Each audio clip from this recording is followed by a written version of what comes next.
ওয়ালাইকুম আসসালাম।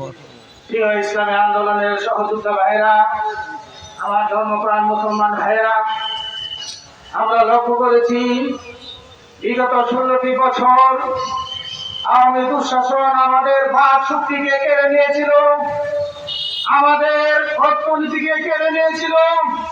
বিশ্বের চরমায় যতই সরকারকে বুঝাইতে চেয়েছেন, সেই সরকার বুঝতে পেরেছিল না।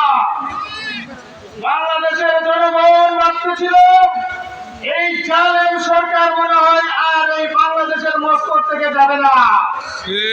আল্লাহর কি মহিমা! বরিশাল সিটি নির্বাচনে শাইখে চরমনায় বলেছিলেন, উনি যখন আক্রান্ত হয়েছিলেন তিনি বলেছিলেন, আল্লাহ যাতে আমাকে এই সরকারের পতন আমার নিজের চোখে দেখায়। সংগ্রামী সহযোগিতা, আমি বলতে চাই বর্তমানে অন্তর্বর্তী সরকারকে গত অবৈধ নির্বাচন করে প্রধান নির্বাচনের কমিশন হাবিবুল আউয়াল এই দেশের কোটি কোটি টাকা নষ্ট করেছে, তাকে বিচারের আওতায় আনতে হবে।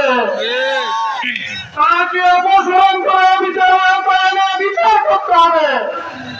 সংগ্রামী সহযোগিতা, আমরা 71 দেখি নাই, আমরা 52 দেখি নাই, আমরা দেখেছি জুলাইয়ের 5 তারিখ কিনা। এই সরকার এমন ভাবে জনগণের উপরে চেপে বসেছিল যে তিনি এই দেশ থেকে কোথাও যাবেন না।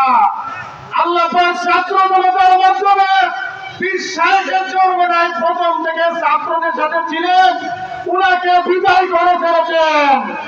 ভবিষ্যতে যারা ক্ষমতায় আসতে চেষ্টা করছেন, আপনারা স্মরণ রাখতে হবে, যারা অত্যাচার অবিচার করবে তারা কিছুদিন এই দেশে টিকবে না। প্রিয় জনতা, আপনাদের প্রতি উদার্ত আহ্বান থাকবে, আগামী নির্বাচন এদেশের ইসলামের নির্বাচন, আগামী নির্বাচন হাত পাকা নির্বাচন। ইসলামের চরমনার হাতকে শক্তিশালী করার জন্য সকলের প্রতি উদার্ত আহ্বান রেখে আমি আমার বক্তব্য শেষ করলাম।